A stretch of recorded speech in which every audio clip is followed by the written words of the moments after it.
Fala pessoal, professor com você, seu Net professor, sou o professor Net, você decide. Ladrões com Propósito é o episódio 7 de Robin Hood da MGM Plus e aqui as relações começam a se deteriorar. Marion confronta Robin sobre a verdade que ele escondeu. O nome Hood muda de significado e o príncipe João Sem Terra entra na história, alterando o equilíbrio entre corte e floresta. É um capítulo de conversas duras, decisões imprecisas e consequências que começam a ganhar um peso cada vez mais real. Vou te contar tudo que rolou nesse episódio. Vem comigo.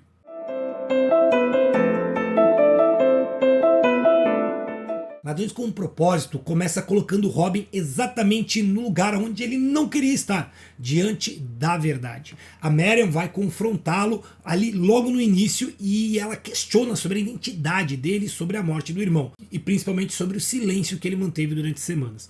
É uma cena que funciona justamente por ser contida, não tem grandes declarações, tá? Tem um drama bem colocado, nada exagerado. É uma conversa entre duas pessoas que começam a perceber que estão vivendo em realidades diferentes. O Robin até tenta explicar, mas fica claro que o problema não é apenas o que ele fez, é o que ele não disse. E aqui o episódio mostra como o nome Hood deixa de ser uma máscara e passa a ser um peso que ele mesmo ainda não entende completamente. Depois disso, o Robin vai procurar o tio. Na verdade, o tio que chamou ele para conversar, né? A conversa entre eles é sincera, né, e bem dura. A Inglaterra não vai ser um bom lugar para ele por muito tempo. E o tio fala para ele fugir, ir embora, vai para a França. A ideia de ir para a França não é covardia, na visão do tio. Na verdade, ele considera isso como sobrevivência. Mas o Robin não quer nem saber, tá? Nesse momento ele já não é mais Robin de Locksley, ele é Robin Hood e ele tem peso. É claro que a gente sente aqui que ele ainda vai permanecer na Inglaterra muito mais movido por vingança e pelo amor a Marion do que pelo coletivo. Enquanto isso, no caminho até a corte, a Leonor observa tudo o que a Marion está passando com uma frieza que a série já vem construindo nela desde o primeiro episódio. Ela percebe o estado da Marion e entende imediatamente que ali existe mais uma peça para ela pôr em movimento. A Marion não entendeu ainda em que jogo se meteu, mas ela tem uma ideia, né, maravilhosa, ir caminhando até Londres. Pelo menos falta poucos quilômetros, mas ainda assim, cara, é a Idade Média. Era muito mais seguro entrar sozinho à noite pelas ruas do Rio de Janeiro do que ali. A história da Priscila também avança, tá? O momento dela com o Conde Marshall vai ganhando importância. Ele explica quem ele é e o que ele faz realmente para a rainha e o que ele está fazendo em Nottingham.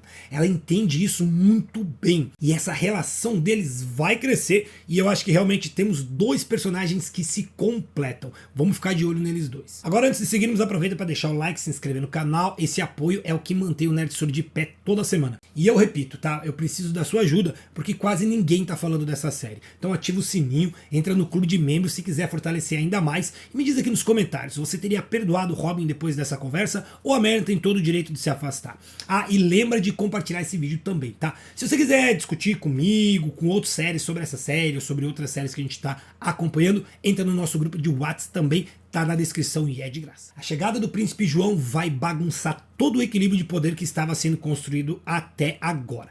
E para você que não prestou atenção nas aulas de história, deixa o professor de história aqui te lembrar quem é de verdade, quem foi de verdade João o Sem Terra. Esse cara não é qualquer figura medieval não, tá? É o mesmo João que lá na frente vai ser forçado a assinar a Carta Magna, um dos pilares das limitações de poder real na Inglaterra, que vai construir a ideia de monarquia parlamentarista que existe até hoje por lá. Historicamente, ele foi um rei considerado fraco, impulsivo e mal querido pelos barões. Ele foi marcado por decisões que quase afundaram o reino. Ver ele aqui, todo galanteador e artista, é interessante, mas não esquece, tá? O homem por trás desse jeito carismático é um dos monarcas mais problemáticos que a Inglaterra já teve. E isso vai importar. Mas aqui ele salva a Marion, que é atacada por dois bandidos na estrada. A gente já sabia que isso ia acontecer, né? Perambular sozinha pela estrada era isso que tinha que dar, né? Com certeza. E a série usa esse encontro para apresentar um personagem carismático, artístico e consciente do seu papel político. Isso é muito importante, tá? Ele sabe que a mãe não quer ele no trono, mas também sabe que tem qualidades que a corte subestima. Aqui temos a política internacional entrando no caminho da Marion de um jeito direto. E é internacional, porque temos aqui a França e a Inglaterra mais ou menos com a mesma coroa nesse momento.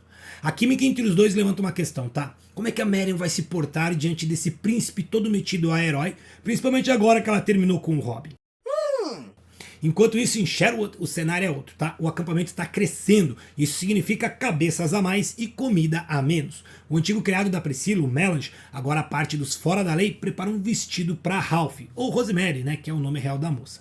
Enquanto isso, o Robin, o João Pequeno e o Tuck discutem alternativas para a questão da fome e do futuro de todas aquelas pessoas. O Tuck, ele não quer mais saber de roubos, ele quer evitar banhos de sangue, mas ele é um voto vencido. A série mostra um momento importante, tá? O grupo não está mais seguindo o Robin por sobrevivência apenas. Estão seguindo ele porque tem expectativas. Ele é o líder, tá? E o pessoal acredita nele e vai fazer o que ele mandar. Porém, as coisas ficam mais complicadas. Ralph, e eu vou chamar de Ralph por enquanto, não de Rosemary, vai se aproximar cada vez mais dele e, cara, a menina não tem muitos pudores não, tá? Ela vai pra cima do Robin, se despe na frente dele e questiona o cara sobre a Normanda, se colocando como uma escolha melhor. Afinal, ela é saxão. Eu acho que esse triângulo que pode acabar virando um quadrado vai ter muito mais peso mais pra frente. E eu tô falando mais pra frente, tô falando de outras temporadas, porque, pelo que dá pra sentir, temos história para muito tempo ainda. Huntington, ferido no ego e na alma, tenta colocar os Lords contra o xerife, mas o bispo descobre e entrega a traição dele. O resultado é um dos momentos mais brutos do episódio, né? O xerife vai e espanca o Huntington, mas é um erro que mostra mais desespero do que poder, porque ele não ganha autoridade, ele só abre mais uma ferida que lá na frente vai voltar contra ele. Huntington não vai aceitar mais esse soco em seu ego. O xerife devia ter enforcado o cara, ou se estava com medo de ter que seguir os processos legais, podia simplesmente ter organizado um acidente, tá? Huntington não é um inimigo leal a se ter. O cara com certeza é capaz de qualquer coisa e ele não vai pensar na honra na hora de se vingar. Ao mesmo tempo, a Marion vai subindo dentro da corte, né? A rainha a eleva a um posto que ali na prática do que ficou mostrado no episódio é quase o equivalente ao de cavaleiro para mulheres. Ela se torna uma dama de honra. Tem até uma cerimônia onde ela ajoelha e depois recebe um documento legal que comprova que agora ela é uma lady, Lady de Locksley.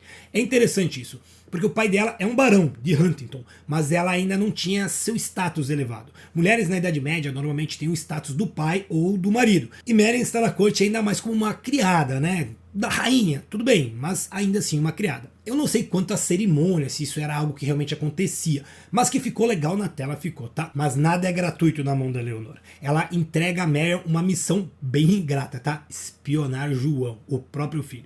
E a Marion tenta fazer isso lá na festa em homenagem ao príncipe, que ele convidou ela, né? Por sinal, numa cena ali que dá pra notar que ele tem ideias para quanto à menina, né? Ela tenta ali, né? A cena mostra que ela não tá pronta para esse tipo de disputa. Pelo menos ainda não. Mas ela descobriu algo, tá? E algo bem importante. Ela descobre que o João conseguiu uma audiência com o arcebispo de Lyon, o que poderia dar a ele a bênção papal para assumir a coroa com a morte do pai. Essa informação desmantela o plano da Leonor e a Marion corre para contar a ela. Agora a Marion precisa ficar mais atenta ainda aos passos do príncipe na corte. O plano dos foras da lei de roubar o barão é o caminho que leva o episódio para uma escalada de violência.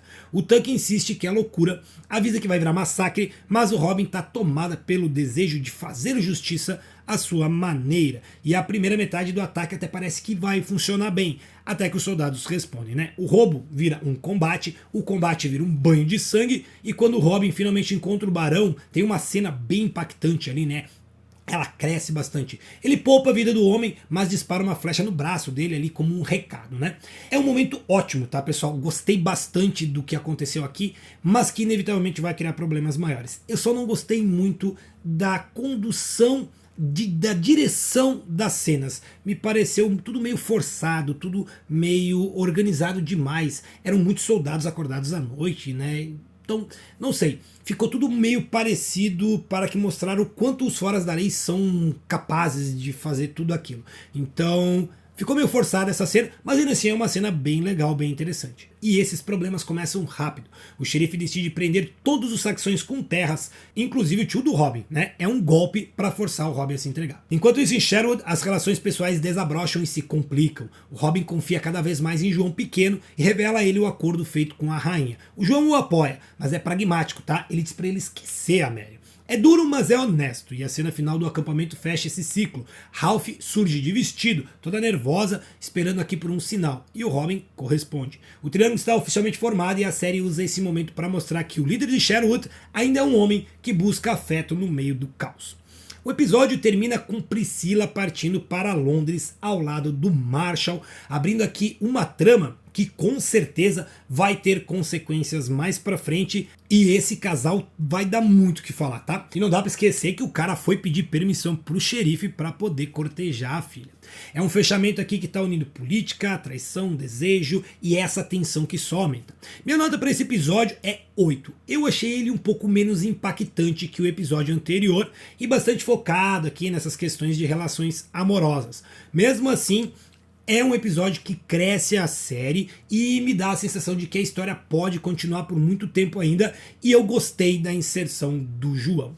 Se você chegou até aqui, já aproveita, deixa o like, se inscreve no canal e ativa o sininho. Isso ajuda demais a manter o Nerd Story de pé toda semana. Se quiser apoiar mais, entra no nosso clube de membros e participa aqui das discussões do nosso grupo de WhatsApp. Link tá na descrição, é de graça. E me conta nos comentários o que você achou desse episódio, o que você me diz desse triângulo amoroso entre a Marian, Ralph e o Robin, o que o João Sem Terra vai aprontar. Compartilhe o vídeo com outros fãs da série. Quanto mais gente falar de Robin Hood, mais essa história vai ganhar força. Nos vemos no próximo episódio, sessão finale. Forte abraço e se cuidem.